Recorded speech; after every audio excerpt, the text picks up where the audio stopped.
মানুষ আমার সাথে খুব ফ্রি, আমিও মানুষের সাথে আমার মানুষের যেমন আমি যেমন আজকে যেমন হওয়ার পরে এখানে কিন্তু সব দলের লোকেই আমার সাথে খুব মানসিকভাবে তার মনে করে না যে অন্য দল করে সে এসে আমার সাথে কোনো দূরত্ব মনে করে না, যে কে আমাকে ভোট দিল আর কে ভোট দিল না এই চিন্তাটা কিন্তু ভোটারদের মধ্যে নাই।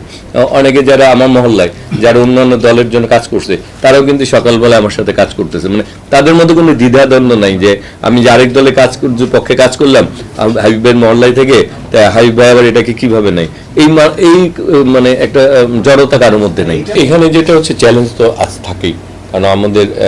এই এলাকাটি অত্যন্ত জনবহুল, আর আমরা যারা এমপি তাদের হাতে কোনো প্রতিষ্ঠান নাই যে আমরা, তবে আমার কাছে যেটা মনে হয় যেহেতু আমি এলাকার সন্তান, এই এলাকার আমি ওয়ার্ড ভিত্তিক আমরা মতামত নিয়ে যে এই ওয়ার্ডে এই কাজটি করলে অনেক বেশি পরিমাণ মানুষ উপকৃত হবে সেই ব্যাপারগুলি নিয়ে আমরা মতামত নিয়ে সেই প্রস্তাবনাগুলি নিয়ে সংশ্লিষ্ট মন্ত্রণালয় যার দায়িত্বপ্রাপ্ত থাকবে তাদের কাছে আমরা যখন বলতে পারবো আমরা এলাকায় এই কাজটি করলে এত বেশি মানুষ উপকৃত হবে, সুতরাং তখন এটিকে বাস্তবায়ন করা।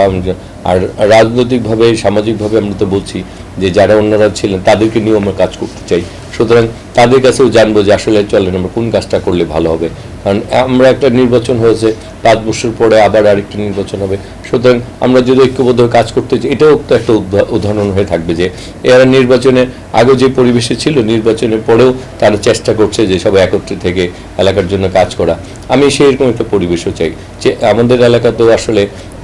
অনেক কিছু নাগরিক সুবিধা থেকে তো বঞ্চিত, আমাদেরকে অনেক কিছু দরকার একসঙ্গে, সেটার আমরা অগ্রাধিকার ভিত্তিতে সীমিত সম্পদের আমি যে কথাটা বলি সর্বাধিক ব্যবহারের মাধ্যমে আমরা যে কাজটি করলে বেশি মানুষ উপকৃত সেই থেকেই প্রাধান্য দিতে চাই।